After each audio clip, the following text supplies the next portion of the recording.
मुंबईकर जानवर की तरह मारा गया, ये कफन चोर हमें क्या बताएंगे। देवेंद्र फडणवीस ने उद्धव ठाकरे पर बोला हमला। महाराष्ट्र विवेक भिड़े मुख्यमंत्री देवेंद्र फडणवीस ने मंगलवार को शिवसेना प्रमुख उद्धव बालासाहब ठाकरे का नाम लिए बिना उन पर कड़ा निशाना साधा। वो मुंबई में बीजेपी की विजय संकल्प रैली में बोल रहे थे। उन्होंने कहा कि दरअसल अगर मैं उनसे सवाल पूछूं तो वे जवाब नहीं दे पाएंगे। अरे जरूरत कब होती है, जब आम आदमी तकलीफ में होता है। कोविड काल में जब आम लोग मर रहे थे, जब आम लोगों को बेड नहीं मिल रहे थे, जब आम लोगों को ऑक्सीजन नहीं मिल रही थी, उस समय हजारों करोड़ों रुपए जमा करने वाले मुंबई नगर से अच्छी सुविधाओं को उम्मीद थी। देवेंद्र फडणवीस ने आरोप लगाया कि मुंबई नगर निगम पर जो लोग सत्ता में थे, उनसे उम्मीद की जाती थी कि वे पैसे इस्तेमाल करेंगे, आम लोगों के लिए व्यवस्था करेंगे, ऑक्सीजन उपलब्ध कराएंगे, बेड उपलब्ध कराएंगे, लेकिन इसमें भी उन्होंने अपने रिश्तेदारों को ठेके दिलवा दिए। उनके रिश्तेदार ने लोगों की जान ले ली। देवेंद्र फडणवीस ने कहा कि अगर ये नहीं कहा रहा तो आपको ईडी का चार्जशीट देखनी चाहिए। उन्होंने उन लोगों को डॉक्टर दिखाए जो डॉक्टर नहीं थे।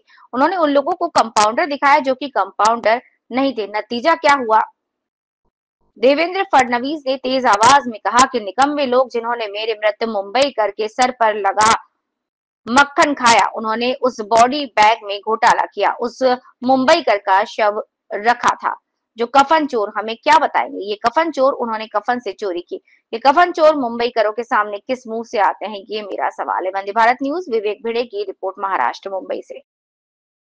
मुंबई भाजपा के इस रैली में मुख्यमंत्री देवेंद्र फडणवीस ने कहा है कि आगामी मुंबई महापालिका के चुनाव में मुंबई पे भाजपा और महायुति का झंडा लहराएगा। उन्होंने ये भी कहा है कि मुंबई में भाजपा महायुति को सत्ता इसलिए नहीं चाहिए कि मुंबई सोने का अंडा देने वाली मुर्गी है। सत्ता इसलिए चाहिए कि मुंबई ने महाराष्ट्र और पूरे हिंदुस्तान को बहुत कुछ दिया है, बहुत बड़ा सम्मान दिया है। ये दिया हुआ सम्मान मुंबई को वापस लौटाने के लिए मुंबई में भाजपा और महायुति की सत्ता लाने का दावा मुख्यमंत्री देवेंद्र फडणवीस ने किया है। मुंबई महाराष्ट्र से वंदे भारत न्यूज के लिए विवेक करतो। एक प्रकारे वी आर रीइमॅजिनिंग मुंबई। आम्ही मुंबई रीइमॅजिन करतोय आणि काही लोक फक्त खुर्ची रीइमॅजिन करतायत।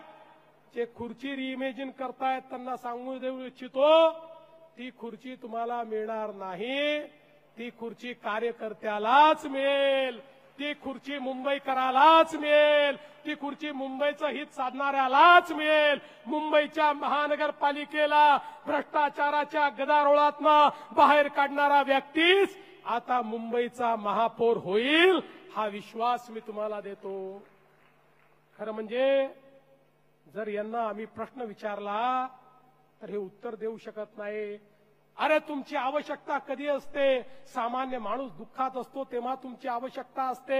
या कोविडच्या काळामध्ये ज्यावेळेस सामान्य माणसं मरत होती, ज्यावेळी सामान्य माणसांना बेड मिळत नव्हती, जेव्हा त्यांना ऑक्सिजन मिळत नव्हतं, ज्या काळामध्ये हजारो कोटी रुपये आपल्या तिजोरीत ठेवलेली मुंबई महानगरपालिका, ज्या महानगरपालिकेचे 70,000 कोटी रुपयाच्या ठेवी होत्या, त्या महानगरपालिकेकडनं केवळ एवढीच अपेक्षा केली होती, तेव्हाच्या सत्ताधाऱ्या एवढीच अपेक्षा केली होती, तुमच्याकडे पैसा आहे, तुम्ही त्या ठिकाणी व्यवस्था उभ्या करा, सामान्य माणसाला ऑक्सिजन द्या, त्याला बेड उपलब्ध करून द्या। पण त्याच्याही मध्ये यांनी आपल्या नातेवाईकांना कंत्राट दिली आणि यांच्या नातेवाईकांना माणसं मारली।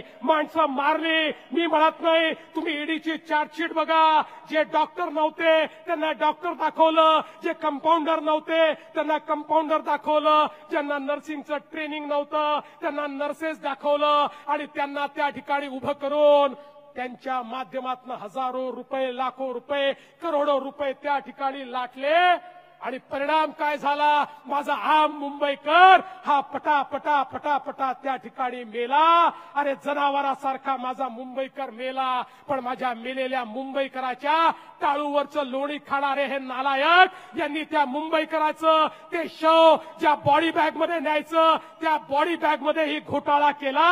हे कफन चोर या ठिकाणी आम्हाला काय सांगणार?